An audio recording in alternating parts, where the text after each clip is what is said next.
Anyway, I don't know. I don't have recognize in those people. I don't see them either. Because I've been here. I finished high school in 1960, and I basically have been in Atlanta since 1960. So apologize for my phone. Anyway, so there's a younger self. I was thinking about there was a hopeful self too. There was a younger self I looked at, and there was a hopeful self because I knew I was going to college even then. I've been knowing it since I was a kid what school I was going to because my mother said that's where you're going to school. As much as I tried to go somewhere else, that wasn't happening. So I'm glad I didn't. Anyway, there's a hopeful self. When you look in these pictures, you see a hopeful self, you see a younger self, and you see a hopeful self. A self that 60 years ago, man, I was so far away. Golly, I'm so glad I lived long enough. Anyway, we were changing the world, and we did because I came to Atlanta and joined the Atlanta Student Movement, and that's why the foot soldier story. All that. So some wanted to be teachers. I was looking in this book. I was in the FBLA, Future Business Leaders of America. Of course I was, because my mother was a businesswoman. I wasn't in the future teachers, and what they ended up doing, teaching, and later I did business. I don't know, but I need to find my yearbook. I'm not sure where that is now. Some are doctors, some were singers, and some were preachers. When you think about people who were preaching, you think about in high school, you're like, they what? If I told, I'm not going to even say that. Anyway, also, I'm doing my show, but my son-in-law is calling me, so I apologize. Hello? Okay, I sent her a message that everything's open. Thank you. Okay, I apologize, everyone. So anyway, just looking through these photographs, I realized that, well, I mean, when you look back over it and you think about none. I don't know. I think about my life and look back at this little girl, this little 15-year old. What was she thinking was gonna happen over here on this side? She didn't have any thought because she was 15. So anything past 20 was old. When he came to Atlanta and was with the Atlanta Student Movement, the sophomores were old.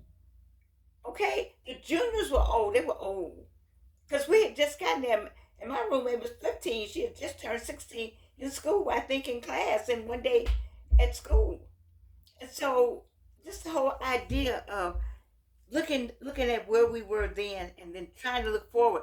There was no looking forward.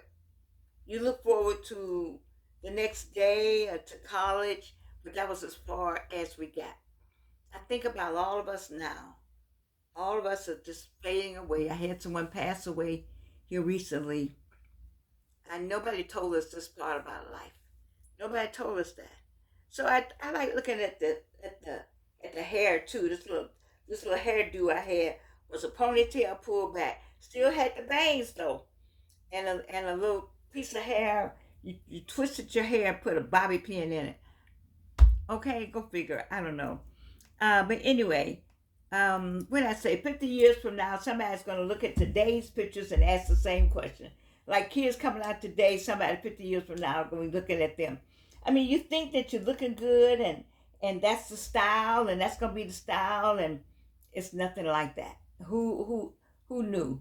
So, let me see. Some of the Facebook pictures are no longer. Some left early. You ever had anybody in your finish high school that didn't finish high school? You never think about people not finishing high school because they passed away. We had somebody we loved, and she died our senior year. We can't even imagine. We couldn't imagine. Like who dies at 17? But it happened. And I don't know about your high school, but it does something. It just, I don't know, it does something to you when you think about people dying because you don't think about dying. You think about always living. So you look at the friends in there, and then I like looking at the teachers too, because they were older. Where how long did they live? Did they?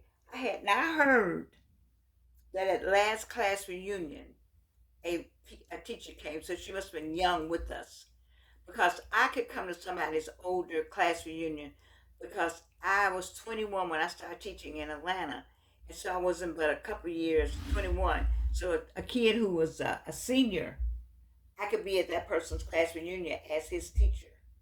And I think that's, I don't know who it was they said was at the last class reunion because I haven't kept up with it.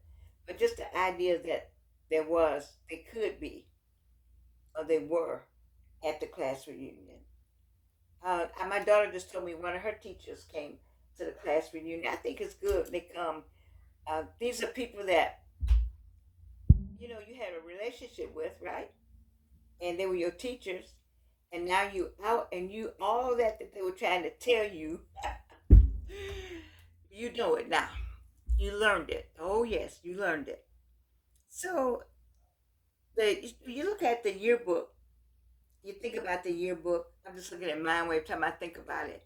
It's good. The photographs are just good, but I'm grateful to look back over it. And I'm gonna tell you especially why. It's not gonna make sense to you, but it made sense to me in terms of showing somebody. So when I came down here to school, I met somebody. Well, anyway, this person didn't believe that I could have gone to school with white people because nobody went to school with white people. And I was thinking, what? Yeah, I went to school with white people. Because that was not in my, nobody said anything like that, that I'm not supposed to go to school because I missed all of that. I'm sure we had some problems in Gary or Chicago or wherever, but I was in a bubble and I was a kid, I went to school, okay? And so one day I got my yearbook and they marveled at that. And I really had to think about it. It bothered me that there was a problem with that. And I think that also helped me fight more as a civil rights activist because I didn't even think about them being white. They were teachers at the school. Anyway, I found people that I've completely forgotten, just calling their name, just reading the names. I was looking at the FBLA and wondering why my name wasn't there because I was with the Futurism Leagues of America. Matter of fact, I was president. But then I think about I was a sophomore here, so I didn't do anything as a sophomore. You see, so if I find my junior year book, well, I wish I could find my senior year book. It'd have all the good stuff in it. Anyway, just looking at the people and looking at the teachers who sat behind you, who sat in front of you, I just marvel at. I'm excited about people having their reunions and getting enjoyment out of seeing one another. We are we are 60 years, however many years out of Spelman. I finished Spelman in 1964, and we still reunion because I'm gonna tell you what classes I like. I like the class that's the oldest class at reunion, and they have one person on a walker. Baby, that is fabulous to me. One person, maybe two, and that person still said, I'm in this class, whatever the oldest class is. You know, it just, and then they walk proudly. They call that class and they walk on a cane, or one was pushed one year. I don't know. I don't want to say I want to be that person, but I want to go to reunion as often as I can, as often as I can. And if I'm the last one to turn off the light, that's fine with me. Just the idea that I was there. We were there. I don't know. I feel nostalgia about some. I'm about to cry. So you asked the question, you ask these questions, I wonder who would become successful. You think about who would be successful, who would struggle, who would bury their parents, who would survive cancer, who would become grandparents, who would become the family historian. None of us knew. Life had chapters we couldn't see. Let me say that again for the people in the back. Baby, is so challenging to get older. Life has chapters. Life has chapters. Life had chapters. Life has chapters that we could not see. And I talked to my seniors, we talked to one another, and we said, wow, some days you just wonder. Some days you just ask yourself, how did I get here? And why didn't somebody tell me it was going to be like this? I'm talking to all of you, so you're 55 years old. You won't be surprised when you get to 80. It's fun still. But you got to push for it. You got to want it. It's not going to be as easy because something's going to ache. Something's going to break. Something's going to be overwhelming. But you cannot give in. If I don't do anything else for a slice of life, it's to talk to you about not giving in and facing the fact that you can't do anything about any of it. And you say, I'm smart enough, I'm talented enough, but you cannot stop time. You cannot stop time and the impact it will have on you and your body. You did not come here to live forever. And that is the pill that's the hardest to swallow. When you think about all the illness around you and you look around and ask for somebody and they're gone already. You ask for that one, they're gone. Your parents are gone. You got siblings. I have a girlfriend that was 10 of them. It's 5 of them now. I have another girlfriend that had 5 of them. It's 1 of them now. You look around for your siblings. You look around for your uncle and your cousin. They're gone. They're gone. Those are the chapters and the discussions nobody gave us. And so you got to keep going. So what's the real reunion? What's the real reunion? Every person who walks through the reunion door carries a story of victories, of heartbreaks, of second chances, but they made it. You hear the dog? She's so happy somebody's home. So anyway,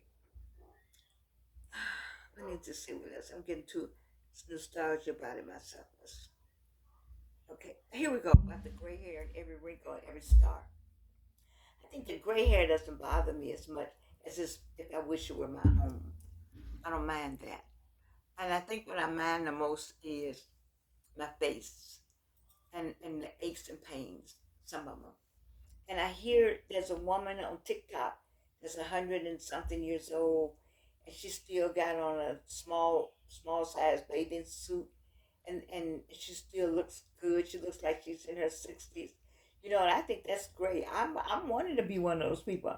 I don't know how to be one. All I know is how to be is this Georgianne. And this Georgianne is giving you the best she can give you. Because I think that's what we should do. We should give the best all the way up to the end. Whatever the end is. Because there's an end coming. So don't sit and wait for the end. Live through the end. And that's why I do a slice of life. And that's why I was happy for the reunion to go on. I was glad my daughter